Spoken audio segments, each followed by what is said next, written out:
প্রিয় ভাইয়েরা, কিন্তু একটা সময় কোরআনের মাহফিল করা এখন যতটা সহজ ততটা সহজ ছিল না। একটা কোরআনের মাহফিলের অনুমতি নিতে গেলে এলাকার পাতি নেতা থেকে শুরু করে ডিসিএসপি পর্যন্ত যেতে যেতে জুতার তলা ক্ষয়া হয়ে যেত, তারপরেও অনুমতি দিত না। কথা ঠিক? জিজ্ঞাসা করতো বক্তা কোন দল করে। অনুমতি দিলেও তারা চুপচাপ শুয়ে থাকতে পারতো না, বক্তা আবার মাঠ গরম করে দেশ বিরোধী কিছু বলে কিনা।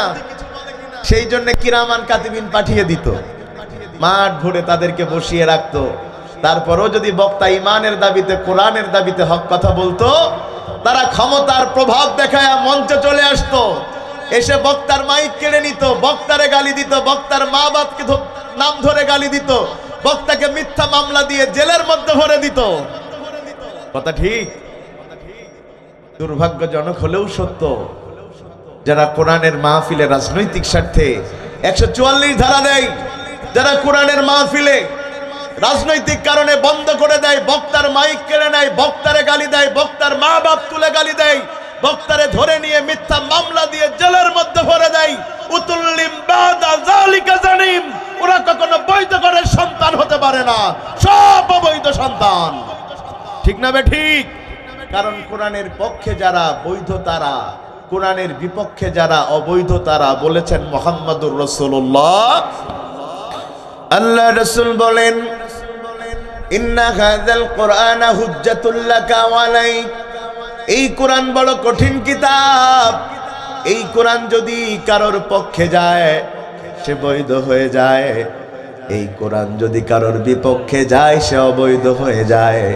এই কোরআন যদি কারোর পক্ষের দলিল হয়, ওই কোরআন তাকে আল্লাহর সাথে ঝগড়া করে হলেও আল্লাহর জান্নাতে পৌঁছায়া দেয়। সুবহানাল্লাহ। কোরআনের পক্ষে থাকলে জান্নাত, কোরআনের বিপক্ষে গেলে জাহান্নাম। এজন্য তো আল্লাহ কোরআনে বলে দিয়েছেন, মানা আরাদান যিকরি ফাইন্না লাহু মাঈশাতান দানকা ওয়া নাহশুরুহু ইয়াওমাল কিয়ামাতি আগমা।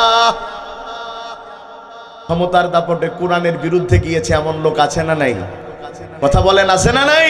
সরাসরি ক্ষমতার কারণে আলেমদের গালিগালাজ করেছে, আলেমদের ফাঁসির দাবিতে মিছিল করেছে, এমন লোকের সংখ্যাও সমাজে কম নয়। ঠিক না বে ঠিক? আপনাদের মধ্যে কোনো এনার্জি দেখতে পাচ্ছি না। এই কি হচ্ছে আপনাদের?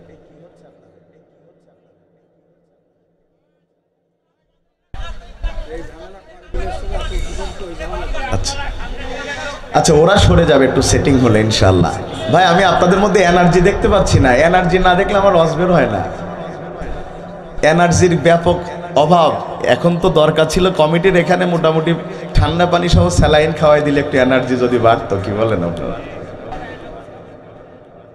জি জি জি, কথা সত্য। আমাদের ধান কাটতে হয় না বলে বেঁচে গেছি চাচা, তাহলে আমাদেরও রস বের হইতো না। আসলে এখন ধান কাটা চলছে, চরম কষ্টও যাচ্ছে। আমরা এইভাবেই কিছু কথা বলি ইনশাআল্লাহ, পরে শক্তি একটু জমা রাখেন, কারণ প্রধান বক্তার সময় তো কিছু শক্তি দেয়া লাগবে। কি বলেন আপনারা?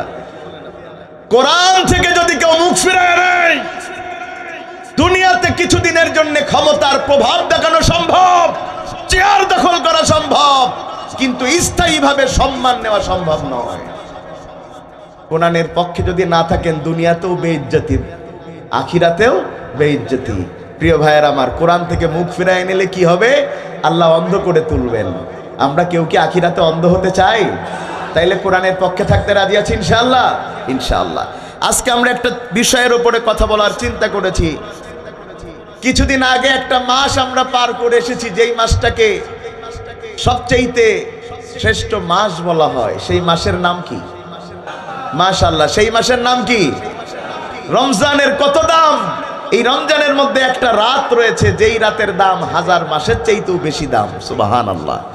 এই রমজানের দাম বাড়ার জন্য যতগুলো কারণ, তার মধ্যে একটা অন্যতম শ্রেষ্ঠ কারণ হলো রমজানের রোজা রাখার মাধ্যমে একটা জিনিস অর্জন করা যায়। সেই জিনিসটার নাম কি? মাশাআল্লাহ বলেন, আর সবাই বলেন তাকওয়া। কি? তাকওয়া। তাকওয়ার এত দাম। রোজা রাখলে তাকওয়া অর্জন হয়। আর আল্লাহ রোজা এত বান্দাকে এত ভালোবাসেন আল্লাহ, সে আল্লাহ রমজানে বান্দাকে না খাওয়ার জন্য অর্ডার দিলেন যাতে তাকওয়া অর্জন করতে পারে। তাহলে তাকওয়া এমন কি জিনিস যেটা অর্জন করার জন্য বান্দাকে 30 দিন আল্লাহ না খাইয়ে রাখেন, কি জিনিস এই তাকওয়া অর্জন করলে বান্দার কি লাভ, আজকে সেই বিষয়ে আমরা আলাপ করতে চাই। তাকওয়া বড় গুরুত্বপূর্ণ জিনিস। তাকওয়া ছাড়া কোনো বান্দার আমল আল্লাহর দরবারে কবুল হয় না। তাকওয়া হচ্ছে ঈমানের আবরণ। বলেন তাকওয়া কিসের আবরণ? জোরে বলেন তাকওয়া কিসের আবরণ? ঈমানটা তাকওয়ার আবরণে রাখতে পারে যারা, আল্লাহর প্রিয় বান্দার কাতারে শামিল হয়ে জান্নাতে যায় তারা। আমরা তাকওয়াবান হতে চাই ইনশাআল্লাহ। তো তাকওয়াবান যারা দুনিয়াতে হতে পারবে তাদেরকে আল্লাহ তাআলা দুনিয়াতে 12টা পুরস্কার দিবেন। জোরে বলেন কয়টা? সবাই বলেন কয়টা? আমরা আজকে ছোট ছোট করে সেই 12টা পুরস্কারের কথার ব্যাপারে আলোচনা করব ইনশাআল্লাহ।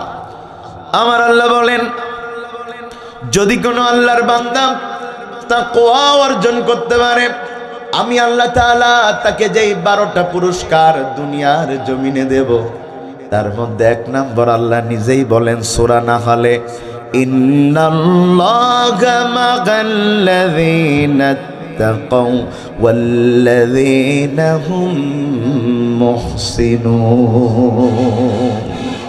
আমার আল্লাহ বলেন, যদি কোনো আল্লাহর বান্দা তাকওয়া অর্জন করতে পারে, তার 1 নম্বর লাভ, 1 নম্বর পুরস্কার, সেই বান্দার সাথী হিসাবে আল্লাহ নিজেই, আল্লাহ তাকে সাথী হিসাবে ঘোষণা দেয়। সুবহানাল্লাহ। যে তাকওয়া অর্জন করবে তার সাথী কে? একটু জোরে বলেন না, তার সাথী কে?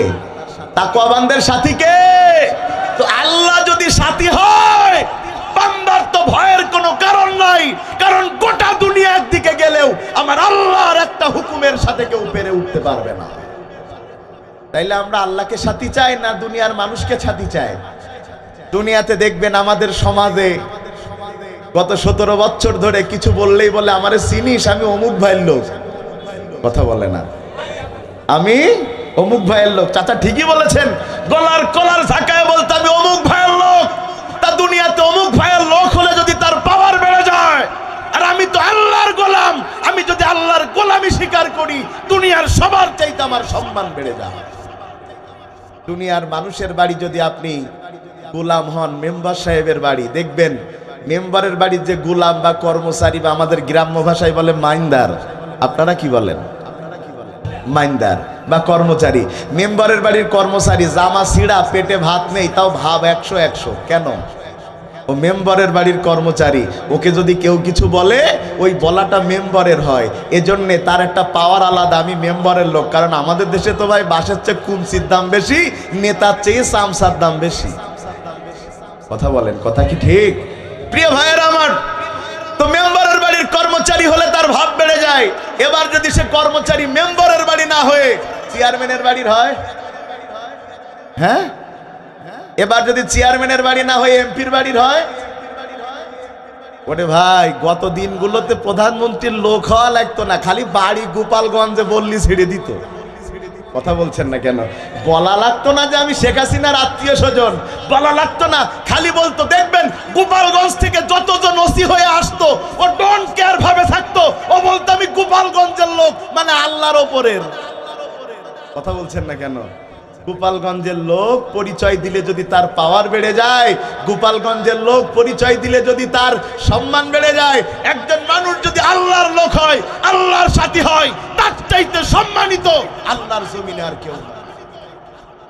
বলেন আমরা কার লোক?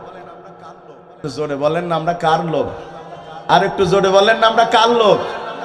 ঠিক আছে, মনে থাকবে তো নাকি? মন থাকবে না? অমুক ভাইয়ের কিছু হলি কিন্তু শুরু করবেন কাল সকালেই। বন্ধুগণ আমার, মন দিয়া কথা শুনেন। দুনিয়াতে যদি কোনো প্রভাবশালী লোকের আয়ত্তে থাকা যায়, এই কারণে যদি বান্দার ক্ষমতা বেড়ে যায়, সম্মান বেড়ে যায়, আমার আল্লাহ বলছেন ইন্নাল্লাহা মা'আল্লাযীনা তাকাউ, যারা তাকওয়া অর্জন করবে তারা সরাসরি আমার হয়ে যাবে। সুবহানাল্লাহ। আল্লাহ যদি কারোর সাথী হয়, দুনিয়াতে তার জন্য কোনো ভয় নাই, তার জন্য কোনো ভীতি নাই। তাকিয়ে দেখেন, আল্লাহ রসুল রওনা দিলেন হিজরতের জন্য, সাথে একজন মানুষকে তিনি সাথে নিলেন। নাম কি তার? জোরে বলেন নাম কি তার? যেতে যেতে সাওর পর্বতের মধ্যে আশ্রয় নিলেন আল্লাহর হুকুমে। ক্লান্ত শ্রান্ত আপনার আমার নবী মুহাম্মদুর রাসূলুল্লাহ সাল্লাল্লাহু আলাইহি ওয়াসাল্লাম তিনি হযরত আবু বকরের উরুর উপরে মাথা রেখে ঘুমায় গেলেন। কিছুক্ষণ পরে আল্লাহ রাসূল খেয়াল করলেন তার শরীরের মধ্যে পানির মতো কি যেন স্পর্শ করে। রাসূল আমার চোখ খুললেন, চোখ খুলে দেখলেন হযরত আবু বকরের চোখে পানি। ডাক দিয়ে বলেন, আবু বকর কি হয়েছে তোমার, চোখে পানি কেন? হযরত আবু বকর ডাক দিয়ে বলেন, ইয়া রাসূলুল্লাহ ইয়া হাবিবাল্লাহ, আমার চোখে পানি এই কারণে, আপনি তো ঘুমিয়ে আছেন, আমি দেখতে পাচ্ছি ওই যে গুহার মুখে কাফেররা হাঁটাহাঁটি করছে, ওদের পা দেখতে পাওয়া যায়, ওদের তরবারি দেখতে পাওয়া যায়। ওরা যদি একটাবার নিচের দিকে তাকায়, ইয়া রাসূলুল্লাহ ইয়া হাবিবাল্লাহ, আপনাকেও দেখে ফেলবে, আমাকেও দেখে ফেলবে। আল্লাহর হাবিব ডাক দিয়ে বলেন, আবু বকর রে, তাইলে তুমি কি মৃত্যুর ভয়ে কাঁদছো নাকি? আবু বকর বলে, না, আমার মতো হাজার আবু বকর মারা গেলেও কোনো যায় আসে না, আমি এই জন্যে কাঁদছি, আমরা তো মাত্র দুইজন, ওরা তো সংখ্যায় অনেক, আমরা তো ওদের সাথে পারবো না। ওরা যদি আপনাকে মেরে ফেলে আমি কেমনে সহ্য করব? আপনাকে হারাবার ভয়ে আমি আগে থেকে কাঁদছি, কারণ ওদের তুলনায় আমাদের সংখ্যা মাত্র দুইজন, কেমনে তাদের সাথে পারবো? আল্লাহ রাসূল এবার কি উত্তর দিলেন কোরআনের মধ্যে আমার আল্লাহ সেটা বলে দিয়েছেন। আমার আল্লাহ বলেন, ইয ইয়াকুলু লিসাহিবিহি লা তাহজান ইন্নাল্লাহা মা'ানা। আমার আল্লাহ বলেন, সাহাবীরে কেন তুমি চিন্তা করো? খবরদার কোনো চিন্তা করবা না। তুমি মনে করছো সংখ্যায় আমরা দুইজন, না না না, এখানে আমাদের সাথে আর একজন আছেন, তিনি আমাদের আল্লাহ। আর আল্লাহর সাথে যে থাকে তাকে কেউ দুনিয়া থেকে উৎখাত করতে পারে না। কথা ঠিক না বেঠিক? গোটা দুনিয়া আপনার হলো আমি পরোয়া করি না, কারণ আল্লাহ যদি আমার সাথে থাকে। ভাই, আগস্টের বিপ্লব কাদের দিয়ে হলো এটা সবাই বলে এটা আমরা করেছি, সব দলের লোক দাবি করে আমরা করেছি। জামাত করেছে না শিবির করেছে, বিএনপি করেছে না ছাত্র দলের লোকেরা করেছে, নাকি ছাত্ররা করেছে, মাস্টার মাইন্ড সবাই দাবি করে। কিন্তু আমি বলি যে না, 17 বছর ধরে আন্দোলন করে একটা শক্তিকে আমরা সরাতে পারি নাই, কিন্তু পরবর্তীতে পেরেছি। মাস্টার মাইন্ড দুনিয়ার কোনো দল নয়, মাস্টার মাইন্ড সরাসরি আমার আল্লাহ, সরাসরি আমার আল্লাহ। কারণ আল্লাহর সাহায্য ছাড়া কোনো বিজয়, কখনো সফলতার মুখ দেখা সম্ভব নয়। তাইলে আল্লাহ যার সাথে থাকে তার কোনো ভয়, তার কোনো ভয় নাই। আল্লাহ যার সাথে থাকবে, আল্লাহ বলছেন যারা তাকওয়াবান তাদের সাথে আমি থাকি। 2 নম্বরে আল্লাহ বলছেন যারা তাকওয়া অর্জন করবে তাদের জন্য 2 নম্বরে যেই পুরস্কার আমি আল্লাহ ঘোষণা করেছি, ওয়া মাইয়াত্তাকিল্লাহা ইউকাফির আনহু সাইয়্যাতিহি ওয়া ইউযিম লাহু আজরা। আল্লাহু আকবার বলেন।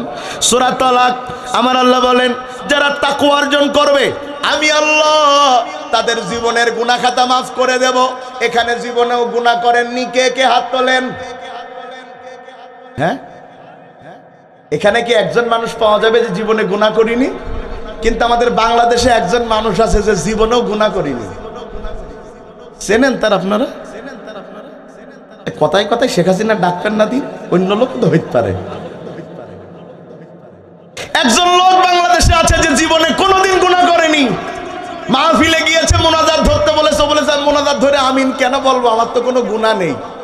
সে আল্লাহর ওলির বাড়ি হইল টাঙ্গাইল, নাম হইল লতিফ সিদ্দিকী, জীবনে কোনোদিন কোনো গুনাহ করেনি। অথচ রাসূল কি বলছেন? কুল্লু বানি আদম খাত্তা খায়রুল খাত্তাইন আত-তাওয়াবুন।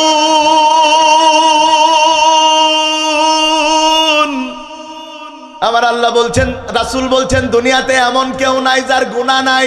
সুতরাং যে বলবে আমার কোনো গুনাহ নাই, সে সরাসরি রাসূলের হাদিসের বিরুদ্ধে কাজ করবে। বলেন না, শোনেন, যারা মূলত বেশি অপরাধ করে তারা নিজের কোনো অপরাধ খুঁজে পায় না। কথা কি ঠিক? বলে কি অপরাধ করেছি, কি জন্য আমার তাড়ানি হইল, ঠিক কিনা বলেন? এত অপরাধ করেও 1400 মানুষকে একসাথে হত্যা করে ফেলে, হাজার হাজার আলেমদেরকে হত্যা করে, আল্লামা সাঈদীর মতো আলেমকে চিকিৎসা ইচ্ছার নামে হত্যা করেও নিজের দোষ খুঁজে পায় না যারা, জানোয়ারের চাইতে খারাপ তারা। এত অপরাধ করো আপনি কোনো দোষ খুঁজে পান না। ইবলিসও নিজের কোনো দোষ খুঁজে পাইতো না, কথা বলে না। ইবলিস নিজের কোনো দোষ খুঁজে পেত না। অন্যায় করেও নিজের দোষ খুঁজে পায় না যারা দুনিয়াতে ইবলিসের ভূমিকা পালন করে তারা। আমার আল্লাহ বলেন, সুতরাং যদি কেউ তাকওয়া অর্জন করতে পারে আমি আল্লাহ তার গুনাহ সমূহ মাফ করে দেব, আর আমি আল্লাহ তাকে এমন প্রতিদান দেব সে চিন্তাও করতে পারবে না। কারণ তাকওয়াবান যারা আমার কাছে সবচাইতে সম্মানিত তারা। সুবহানাল্লাহ। তাকওয়া অর্জন করবে যারা, 3 নম্বরে আল্লাহ তাআলা বলেন আমি তাদেরকে মাগফিরাতের সুসংবাদ দিব। প্রথমটা বলেছি গুনাহ মাফ, 2 নাম্বারটা 3 নাম্বারটা বলেছি মাগফিরাত, 2 নাম্বার বলেছি গুনাহ মাফ, 3 নাম্বার বলেছি মাগফিরাত। সমর্থক, তবে পার্থক্য আছে। আমার আল্লাহ বলেন ওয়াত্তাকুল্লাহা ইন্নাল্লাহা গফুরুর রহিম, যারা আল্লাহকে ভয় করবে আমি আল্লাহ তাদের জন্য ক্ষমাশীল আর দয়ালু হয়ে যাব। সুবহানাল্লাহ। আচ্ছা, মানুষকে সবসময় ইচ্ছা করেই দোষ করে নাকি অনিচ্ছা করেও দোষ করে? অনেক সময় ইচ্ছা করেনি কিন্তু অনিচ্ছাকৃত দোষ করে ফেলেছে, এমন মানুষ আছে না নাই? আমার আল্লাহ বলছেন খালি ইচ্ছাকৃত গুনাহ মাফ করব তাই না, বরং আমি বান্দা যদি অনিচ্ছাকৃত কোনো গুনাহ করে ফেলে আমি সেটাকে মাগফিরাতের তালিকায় এনে তার সে গুনাহও মাফ করে দিব। জোরে কন্যা সুবহানাল্লাহ। মানুষ অনেক সময় ভুল করে অনেক কথা বলে ফেলে না, কথা বলে না, বলে ফেলে না। ওই যে আল্লাহ রাসূলের হাদিস যে একজন লোকের উট হারাই গেছে। উট কি হারাই গেছে? উট হারিয়ে যাওয়ার পরে উট আর পায় না। মরুভূমির মধ্যে উট হারিয়ে যাওয়া মানে নিশ্চিত মরণ। কিছুক্ষণ পরে যখন উট ফেরত পেয়েছে তখন আনন্দের চোটে বলছে আল্লাহ আমি তোমার রব, তুমি আমার গোলাম। আসলে কি মনের ইচ্ছা করে বলেছে নাকি আনন্দের চোটে ভুল করে ফেলেছে? তো আনন্দের চোটে যদি কেউ কোনো ভুল শব্দ বলে থাকে আমার আল্লাহ বলছেন এটাকে আমি মাগফিরাতের অন্তর্ভুক্ত করে এই গুনাহও তার মাফ করে দেব। সুবহানাল্লাহ।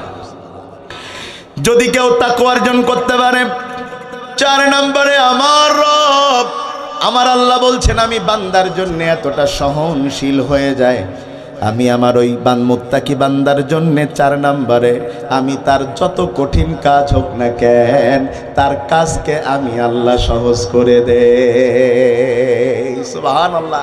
কাজ কঠিন হলে কাজ সহজ করে দেবে কে? একটু জোরে বলেন না, কাজ সহজ করে দেবে কে? আমার আল্লাহ বলেন وَمَن يَتَّقِ اللَّهَ يَجْعَل لَّهُ مِنْ أَمْرِهِ يُسْرًا।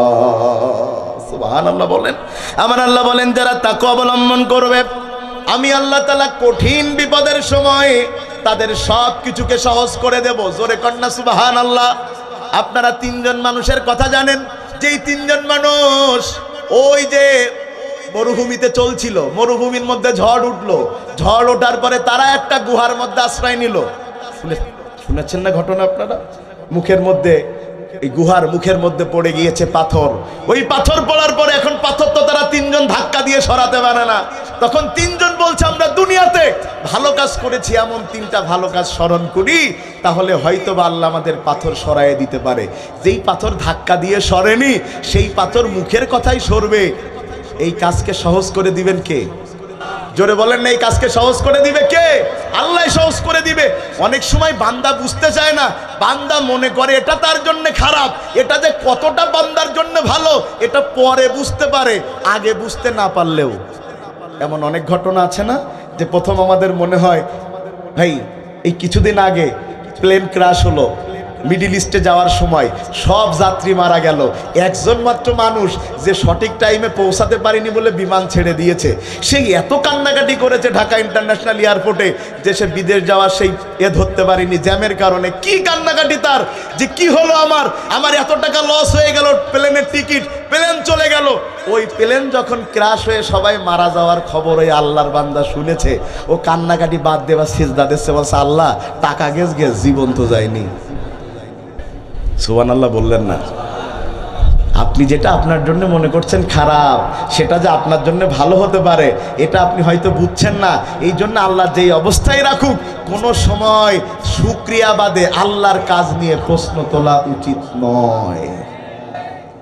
ভাইয়েরা আমার, তিনজন ব্যক্তি গুহার মধ্যে, যেই পাথর সরাতে পারে না, তারা একেবারে হতাশ হয়ে গেছে, এই পাথর সরানো সম্ভব নয়। কিন্তু বান্দা জানে না, বান্দার চেষ্টা যেখানে শেষ, আল্লাহর সাহায্য সেখানে শুরু। বান্দার চেষ্টা যেখানে শেষ, আল্লাহর চেষ্টা। আপনারা একটু ফ্র্যাঙ্কলি বলি, যদি কিছু মনে না নেন, আমি 5 তারিখের পরে আমার নুরুল হাসান ভাই ভালো চিনবেন, আমাদের সারসা উপজেলায় একটা গ্রাম আছে ইসাপুর, হুজুর হয়তো ওদিকে ওয়াজ করতে গিয়েছেন, একটা জনসভা ডেকেছে, বিএনপি জামাত মিলে আমারে সেখানে কথা বলার জন্য দাওয়াত করে নিয়েছে। ওয়াজ না, জনসভা। আমি কিন্তু ওয়াজের চেয়ে জনসভা ভালো পারি ভাই, জনসভার জন্য মাঝে মধ্যে একটু দাওয়াত করবেন। তো ওখানে যাওয়ার পরে আমার আগে বিএনপির নেতা বক্তব্য দিতে উঠে কি বলবে ভাষা খুঁজে পাচ্ছে না, ও বলতেছে, ভাই আমার এখনো মনে হচ্ছে আওয়ামী লীগ ক্ষমতায়। বলছে এখনো চার দোকানে চা খেয়ে সেই উকি মারা স্বভাব আমার যায়নি, যে কখন ওরা এসে আবার পুলিশ টুলিশ দিয়ে ধরায় দেয়। তার মানে 5 তারিখের পরে মানুষ বিশ্বাস করতে পারছে না। এমনকি আপাজে পালাইছে 45 মিনিট সময় নিয়ে, ও দলের লোক যারা মাঠে ছিল ওরাও বলছে হইতে পারে না, কথা বলে না, ঠিক না বলেন? ওরা নিজেরাও, মানে যে আপা 2 দিন আগে বললো সবাই পালালিও শেখের বিটি পালায় না, হ্যাঁ আপা পালাই গিয়েছে, কেউ বিশ্বাস করেনি। গোটা জাতির লোক মনে করেছে এতদিন ধরে আন্দোলন করে 17 বছর ধরে যেই জগদ্দল পাথরকে সরাতে পারেনি, সেই জগদ্দল পাথর 12 রকমের খাবার ডাইনিং টেবিলে তার রেডি, ওই খাবার সে খাবে, খেয়ে জনগণকে মারার জন্য শক্তি অর্জন করবে। সে খাবার না খেয়ে পালাতে বাধ্য হয়েছে। সুতরাং জনগণের জানা উচিত, যেখানে জনগণের চেষ্টা শেষ সেখানে আল্লাহর সাহায্য শুরু হয়ে যায়। বান্দা চিন্তা করতে পারে না আল্লাহ সাহায্য করবে কেমনে। মূল সমস্যা হলো আমাদের ইমানের চাইতে দুনিয়ার মানুষের ভয় ঢুকে গেছে বেশি, কথা ঠিক? ভাইয়েরা আমার, কথা বলতে হয় হিসাব করে। যতগুলো কথা 17 বছর ধরে বলেছে, এখন সেগুলো নিয়ে ট্রল হচ্ছে। কথায় কথায় ওদের একজন বলতো খেলা হবে, কথা বলে না, কি হবে? খেলা হবে।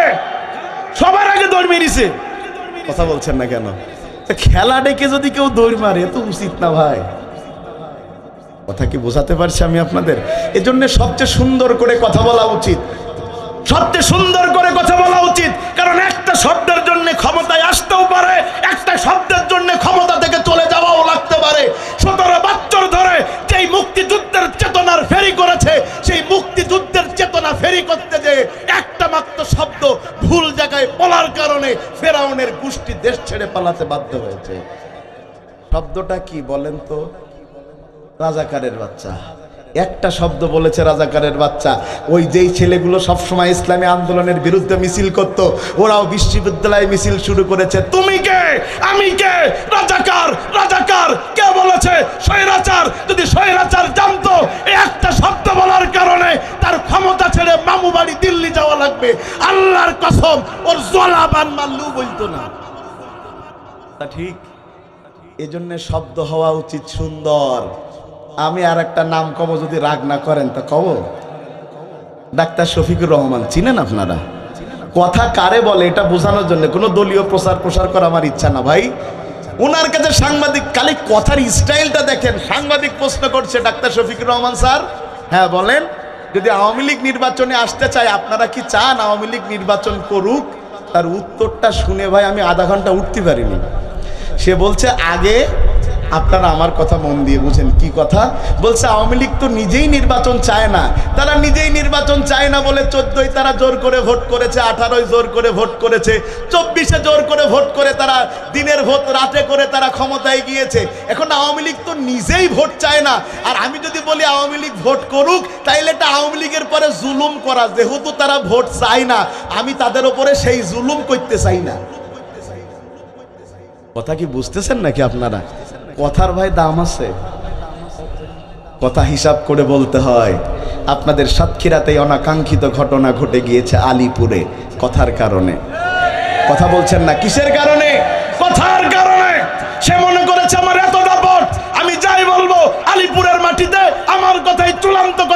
গালি দিলে মেনে নিতে বাধ্য হবে। বক্তাকে মঞ্চ থেকে নামিয়ে দিয়ে কি আনন্দ করেছে, কিন্তু সাতক্ষীরার আলেম ওলামা মানববন্ধন করে প্রমাণ করে দিয়েছে সাতক্ষীরায় আর আলেমদের সাথে 2 নম্বরই করলে পিঠের চামড়া রাখা হবে না। ঠিক কথা কি? সে বলতেছে, বক্তাকে বলতেছে, কবির বিন সামাদ ভাইকে বলতেছে, তুমি তোমার ল্যাঙ্গুয়েজ ঠিক করো। কবির ভাইকে ল্যাঙ্গুয়েজ ঠিক করতে বলে যেই গাইল সে দিয়েছে, ওর ল্যাঙ্গুয়েজ ঠিক করবে কিনা? কথা মনে হয় বোঝেননি আপনারা। মানে আপনি আমারে বলতেছেন ল্যাঙ্গুয়েজ ঠিক কর বলে আপনি আমার একটা গাইল দিলেন, তার মানে ব্যাপারটা কি দাঁড়াচ্ছে? ল্যাঙ্গুয়েজ ঠিক করো। শুনেন, যারা কোরআন জানে তাদের চাইতে সুন্দর করে কথা আল্লাহর জমিন আর কেউ বলতে পারে না। যারা কোরআন জানে এদের চাইতে কৌশলী কথা আর কেউ বলতে পারে না। তবে আমাদের সমাজ এখন সবচাইতে ভয়াবহ রূপ নিয়েছে। আজকে সোশ্যাল মিডিয়া, সেটা কি হচ্ছে, কথা কাট করে করে এই কথা ওখানে, ওই কথা এখানে লাগিয়ে গোটা জাতিকে আজকে বিভ্রান্ত করার চেষ্টা চলছে। আজকে গোটা জাতিকে বিভ্রান্ত করা হচ্ছে, এখানের কথা ওখানে লাগিয়ে, এখানের কথা ওখানে লাগিয়ে। আল্লাহর রহমতে আপনারা এই কাজ করে নিজেদেরকে গুনাহগার কইরেন না, কারণ আলেম ওলামাদের এখন এক হওয়ার কথা ছিল, এক তো হচ্ছেই না। আমি একটা কথা বলে যাই, বর্তমানে কথাটা খুব জরুরি, মিডিয়ার মাধ্যমে যাবে, আমি সেই জন্য আজকে এখানে বলছি। বর্তমান সময়ে আলেমরা প্রায় ঐক্যের দ্বার প্রান্তে। আলেমরা আলেমদের দরবারে যাচ্ছে, পীরের দরবারে যাচ্ছে, এমনকি ইসলামী আন্দোলনের দায়িত্বশীলরা পর্যন্ত ঐক্য হওয়ার জন্য প্রত্যেকের দরবারে দরবারে ঘুরছে। আপনারা দেখবেন আলেমদের ঐক্য হওয়ার সম্ভাবনা দেখা দেয় যখন ষড়যন্ত্র করে আলেমদের ঐক্য ভাঙার জন্য বিভিন্ন ইস্যু সামনে আনা হয়, তখন যেন আলেমরা এক হতে না পারে। কারণ 5ই আগস্ট পরবর্তী বাংলাদেশে এমন একটা সম্ভাবনা দেখা দিয়েছে, যদি দেশের আলেম ওলামারা সবাই একটা মঞ্চে আসতে পারে, আল্লাহর কসম এ জমিনে ইসলাম ছাড়া আর কারোর বাবার আইন চলবে না। আজকে কি হলো, ঢাকায় তারা মিছিল ডাকলো, মার্চ ফর গাজার পরিবর্তে তারা আধিপত্যবাদী মিছিল করলো, ফিলিস্তিন রক্ষার জন্য তারা মিছিল করলো। আলহামদুলিল্লাহ, ফিলিস্তিনের জন্য মিছিল করা দরকার, কিন্তু তুমি ফিলিস্তিনের মানুষদেরকে রক্ষা করতে যে আজকের মিছিলে স্লোগান ধরছ, 1-2টা শিবির ধর, ধৈরা ধৈরা জবাই কর, তার মানে বোঝা যায় তোমরা ফিলিস্তিনের জন্য মাঠে নামো নাই, বরং পতিত ফ্যাসিস্ট সরকারকে ফেরানোর জন্য তোমরা সুন্নির নাম দিয়ে ময়দানে নেমেছ। উচিত হয় নাই, উচিত হয় নাই। ফিলিস্তিন রক্ষা করতে যে যারা দেশের জন্য সবচেয়ে বেশি ইসলামের জন্য জীবন দিয়েছে, তাদের বিরুদ্ধে স্লোগান তোলা উচিত হয় নাই। বন্ধুগণ আমার, তাইলে যদি কেউ তাকওয়া অর্জন করতে পারে, 4 নম্বরে আমার আল্লাহ বলছেন, আমি আল্লাহ তাদের প্রতি তাকওয়া অর্জনের কারণে এতটা খুশি হয়ে যায়, বান্দা যত কঠিন কঠিন বিপদে পড়ে আমি আল্লাহ সব বিপদ থেকে তাদের সহজ করে দে। সুবহানাল্লাহ।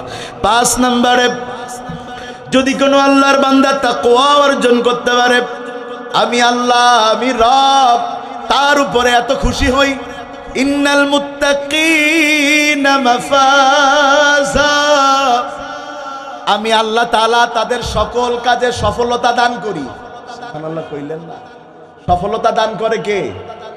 একটু জোরে বলেন না, সফলতা দান করে কে? ইন্নাল লিল মুত্তাকিনা মাফাজা, আমার আল্লাহ বলছেন সকল সফলতা হলো তাকওয়াবানদের জন্য।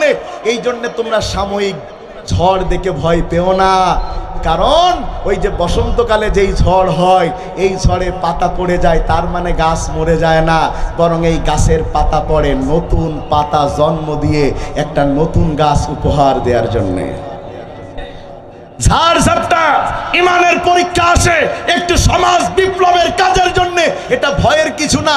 যখন গরমকাল প্রচন্ড বেড়ে যায়, তখন দেখবেন গাছের গোড়ায় অনেক চাচা নিড়ানি দিয়ে মাটি ফাঁকা করে দিয়ে চারপাশে বান্দাল দিয়ে কি দেয়, কথা বলে না, কি দেয়?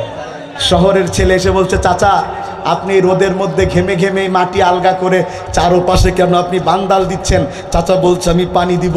ভাতিজা বলছে, চাচা এই গরমের মধ্যে পানি দেয়া কি দরকার? বলছে এতটা গরম পড়েছে নিচে আর পানি লেয়ার পাচ্ছে না, এখন যদি পানি দেয়া না হয় তাইলে গাছটা মরে যেতে পারে। ভাতিজার মাথায় ঢুকেছে যদি পানি না থাকার কারণে, লেয়ার না পাওয়ার কারণে উপর থেকে পানি না দিলে গাছ যদি না বাঁচে, তা মাঝে মধ্যে ইসলামের উপরে ঝড় ঝাপটা আসলে ইসলাম নামক গাছটা বাঁচিয়ে রাখার জন্য মানুষের রক্ত দেওয়ার প্রয়োজন হয়। রক্তের উপর দিয়ে ইসলাম দাঁড়িয়ে থাকে। কথা কি ঠিক? আমার আল্লাহ বলেন, বান্দায় আমি এত খুশি হই তোমার পরে তাকওয়া অর্জনের কারণে। মুত্তাকি বান্দা যেখানে, আমি আল্লাহর সফলতা দৌড়াতে থাকে সেখানে। তাকওয়া বান্দা যেখানেই যাক না কেন, আমি আল্লাহ তাআলা জালিমের সমস্ত জুলুমের শিকলকে ছিন্ন করে সফলতার মায়া মালা তাদের গলায় পরায় দে। সুবহানাল্লাহ, একটু বলবেন না? আমার পাশে কে বসা একটু বলেন তো, কথা বলেন, নাম বলেন না। সভাপতি সাহেব বসে না?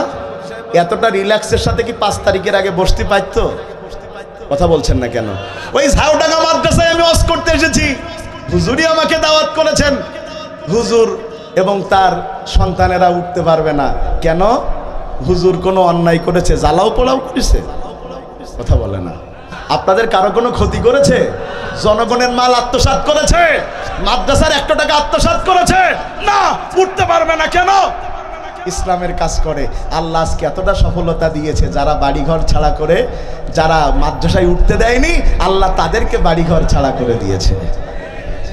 ইন্নালিল মুত্তাকিনা মাফাজা, ইমানদার যেখানে সফলতা সেখানে। কাফেররা সিদ্ধান্ত গ্রহণ করলো, ভালো করে খেয়াল করেন, তারা ইসলামকে ধ্বংস করার জন্য তারা ষড়যন্ত্র করেছে। কারণ এর আগে আগে অনেক মুসলমান কর্মীদের ধরে ধরে মারার পরেও দিন থেকে মুসলমানদের সরানো যাচ্ছে না। ওরা মনে করলো সাধারণ কর্মীদের আর জেলের মধ্যে ভরে লাভ কি, বরং যে কিনা ইসলামের নেতৃত্ব দেয় স্বয়ং মুহাম্মদুর রাসূলুল্লাহ, তার ব্যাপারে সিদ্ধান্ত নেওয়া যাক। কারণ নেতা যদি উপরে থাকে, কর্মীদেরকে অনেক অত্যাচার করলেও আরো নেতা দেখে কর্মী বাড়ে না ভাই? কথা বলে না, কর্মী বাড়ে না। ওরা চিন্তা করলো সরাসরি নেতাকে হত্যা করা দরকার, কিন্তু ওরা জানে না একজন আলেমকে মেরে ইসলাম বন্ধ করা যায় না, একজনকে মারলে হাজার হাজার তার পাশ থেকে জন্মগ্রহণ করে। ঠিক কিনা বলেন? কি অবস্থা আপনারা দেখেননি? তারা মনে করেছে আল্লামা সাঈদী সাহেবকে ফাঁসি দেওয়া দরকার, ফাঁসি দিতে তো পারেনি, এখন কি করা দরকার? হত্যা করা দরকার। কিন্তু হত্যা করলে জনগণ মেনে নেবে না। তারা কি করলো দেখেন, ষড়যন্ত্র করে ভারতের ইশারায় চিকিৎসার নাম করে আল্লামা সাঈদী সাহেবকে তারা হত্যা করলো। ইনজেকশন পুশ করার মাধ্যমে ঢাকায় জানাজা হতে দিল না, খুলনায় জানাজা হবার কথা হতে দিল না, পরে পিরোজপুরে তার জানাজা হলো। তারা একদিনও ভেবেছিল যেই ঢাকার মাটিতে সাঈদী সাহেবের জানাজা হলো না, সেই ঢাকার মাটিতে তারাও থাকতে পারবে না? কোনোদিন তো ভাবিনি। কথা বলছেন না কেন? কোনোদিন তো তারা ভাবেনি সেই ঢাকার মাটি তাদের জন্য হারাম হয়ে গিয়েছে। এখন কি অবস্থার মধ্যে রয়েছে? আশেপাশে ঘুরতেছে আর বলতেছে টুপ করে ঢুকে পড়বো। কিন্তু আল্লাহর কি খেলা দেখেন, এদেশে হাজারো আলেমকে হত্যা করা হয়েছে, কেউ দেশ ছেড়ে পালায়নি। সুবহানাল্লাহ বলবেন না? ভাইয়েরা আমার, মন দেয়া কথা শুনেন। আমার আসলে আজকে সময়টা কম সময়ে কথা গোছাতে আমার একটু কষ্ট হচ্ছে, কারণ 2-2.5 ঘন্টা বলা অভ্যাস, তো সেখানে সব মিলিয়ে 1 ঘন্টার কম সময় পেয়েছি। 45-এর মধ্যে আমার শেষ করতে হবে, আমি যেই পেয়েছি আর কি। কাফেররা এবার সিদ্ধান্ত নিল, কর্মীদেরকে মেরে মেরে তো দিন বন্ধ করা যাচ্ছে না, সুতরাং সরাসরি এই দিনের নেতৃত্ব যে দেয়, সেনাপতি যে, তার ব্যাপারে সিদ্ধান্ত গ্রহণ করা দরকার। তারা সর্বদলীয় মিটিং ডাকলো। সেই মিটিং এর মধ্যে সবাই হাজির হয়ে গেল। হাজির হয়ে যাবার পরে আবু জেহেল এবার কথা উত্থাপন করলো। উত্থাপন করার পরে আবু জেহেলের একজন উপদেষ্টা নাম যার হিশাম ইবনে আমর, বয়স তার তখন প্রায় 81 বছরের কাছাকাছি। সে বলল, আবু জেহেল, তুমি আমাদের যেই জন্য ডেকেছ আমরা বুঝতে পেরেছি, কিন্তু জাতির সবাই তো এই কাজে রাজি না। জাতির সবাই তো মুহাম্মদ সাল্লাল্লাহু আলাইহি সাল্লামকে হত্যা করতে রাজি না, কারণ তার বংশের লোক আছে, তার দলের কিছু লোক আছে, তারা তো এই নিষিদ্ধের পক্ষে থাকবে না। আমি তোমাদের একটা পরামর্শ দেই। বলে, কি পরামর্শ? বলে, পরামর্শ সবচাইতে সুন্দর হলো তাকে গৃহবন্দী করো। কি করো? গৃহবন্দী করো। গৃহবন্দী করলে কি লাভ চাচা? বলছে গৃহবন্দী করলে লাভ হচ্ছে ওই উনি যখন গৃহবন্দী থাকবে মানুষ তো আর জানবে না, ওর যারা যারা কর্মী তাদেরকে তো আমরা চিহ্নিত করতে পারি না, ওরা তো বিভিন্নভাবে লুকিয়ে নামটাম লুকিয়ে আন্দোলনে নেতৃত্ব দেয়, আমরা বুঝতেও পারি না। ওরা মুহাম্মদ সাল্লাল্লাহু আলাইহি ওয়াসাল্লামের সাথে দেখা করতে আসবে যখন আধারে আধারে, তখন চারপাশে গোয়েন্দার লোক সেটিং থাকবে, তারা দেখা করতে দিবে, কিন্তু ফিরে আসার পথে তাদেরকে ধরে নিয়ে গুম করে দিবে, কেউ জানবেও না তারা কোথায় আছে।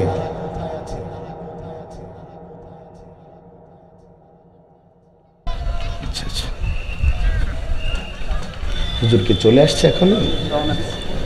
আচ্ছা আচ্ছা ভাইয়েরা আমার, গৃহবন্দী করা হলো আল্লাহ রাসূলকে।